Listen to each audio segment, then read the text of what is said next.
The Beast faction's Guardian skill is a 1-cost AoE heal that lasts for 6 seconds and heals 70 HP per second at level 8 for a total of 420 HP. Blaze it. I believe the healing per second increases by an average of 3.5 per level, so the base healing per second should be around 45 or 46 HP per second at level 1. It's very cheap and does a fair bit of healing and is fairly versatile in use. Overall, I think it's a decent Guardian skill, even if it has relatively low impact compared to other Guardian skills. It can still help a push in the game. Leotard is a 4-cost melee unit that is slightly squishy and deals a lot of single target damage. When played, they will increase nearby allied units' max HP by a base of 289. This will also restore the HP gained, so it also acts as a heal for the same amount. Their active ability deals a fairly large amount of damage at base 347 nearby enemies and stuns them for 3 seconds with a 10-second cooldown. I personally think this is a slightly weaker than the Burn Sisters active, even though it does damage due to the longer cooldown. But it's still very good. Overall, he's a great unit that synergizes with the Beast faction very well. Trample is a 6-cost legendary melee unit that has a fair amount of HP and a fair amount of single target damage. When the HP is below half, their attack speed will increase by 70%. Their active ability heals nearby allies for a base of 579 HP with a 10-second cooldown. Personally, I don't believe this is a very good unit. The Enrage would normally be decent, but normally when Trample will get below half HP, they're going to die soon anyways, and their active ability isn't that great. I'd personally use a Mumford instead. If their attack was AoE instead of single target, then this would be a decent legendary unit. Poison Gecko is a 3-cost epic ranged unit with a high single target damage. When it hits an enemy, it reduces their attack speed and movement speed by 25% for 3 seconds.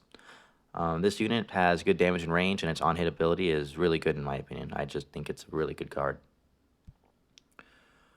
Rabbit is a 5-cost epic melee siege unit with a fair amount of HP and damage. It's very fast, and when its HP drops below half, it'll gain a 50% increased attack speed. As far as siege units go, I think it is really strong. It's a good card that doesn't see much use at higher ranked play, but I think it can be a very strong tool at Diamond and below to squeak out some wins, as it can be very hard to deal with if you aren't prepared for it. Salamander is a 6-cost melee unit with a fair HP and low damage with its attacks, but it does a large amount of damage to nearby units every second. Personally, I think they're a little too hard to keep alive, but in the right situation, they can net you a huge soul advantage over the opponent. It's definitely a decent card that still sees a fair bit of use at higher ranks, even with the lack of tanks. Call of the Wild is a 2-cost spell that grants all allied units on the field a percentage increase of damage for 12 seconds. It does increase damage for quite a bit for quite a long time, so I think it's a decent card, but I wouldn't run more than 1, maybe 2 if you do decide to use it. I wouldn't say it's super strong in the current meta though, so not a lot of people do run it, but it is a decent card. Hellbilly is a 3-cost card that spawns 2 ranged units with a sense ability that permanently increases their damage by a fair bit. Their base damage is a bit low, and they are really squishy, but if you build up their sense, they can hit like a truck.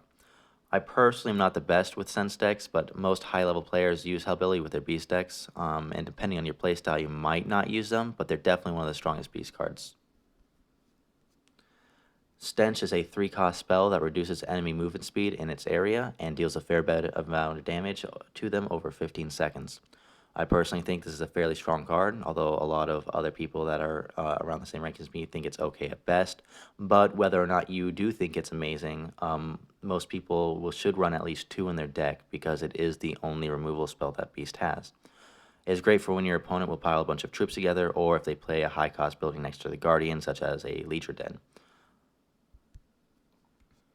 Summon is a 3-cost spell that summons at random a Snowy Owl Fighter, Poison Gecko, or Dynafrog at the same level as the summon card. You can play this anywhere on the field, so it can be used as a win condition, albeit a fairly weak one compared to others. It can be useful, but in my opinion, only as a win condition. The only way to use it in a way that's very beneficial compared to just playing the cards that it could spawn is if you play it right next to the enemy Guardian. You would do this either when you have a push already there hitting the enemy Guardian and you can add another unit using the summon card for more damage, or if the enemy Guardian is really low on health, I would say about 300 to 400 or less, and you can play this on it to finish it off. Other than that, I think it's better to just play the Snowy Owl or Poison Gecko without having to rely on the RNG of summon. Dynafrog is a 4-cost ranged unit that deals AoE damage. It's pretty squishy, and while its stats all seem fine, it just doesn't really perform all that well in practice.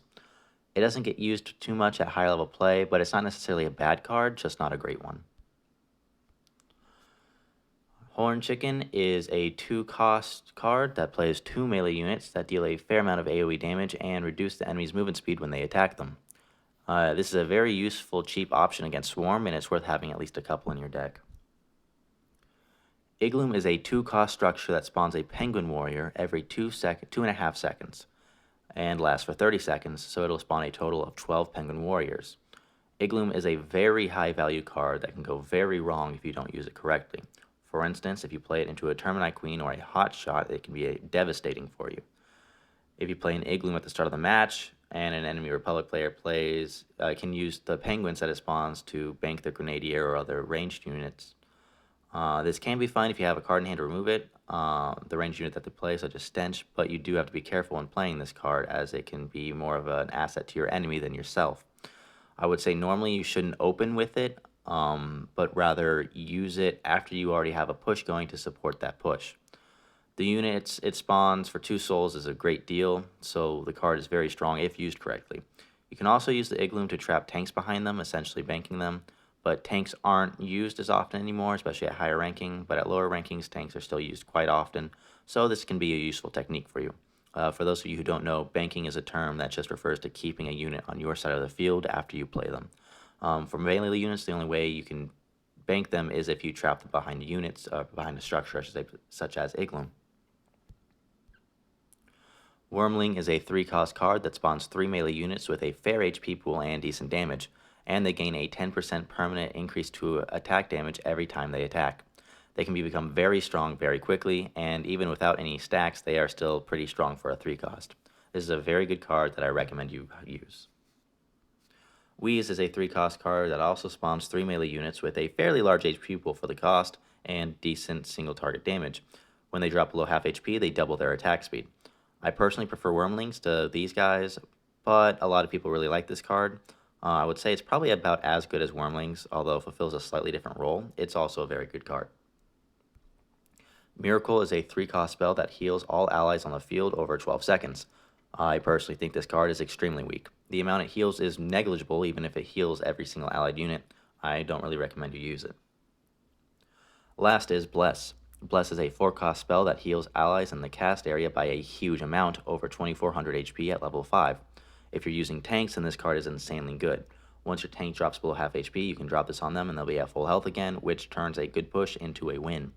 If you aren't running any tanks in your beast deck, which is a lot more common now, then I wouldn't really recommend you use this card, as you won't have any units that will get the full value out of it.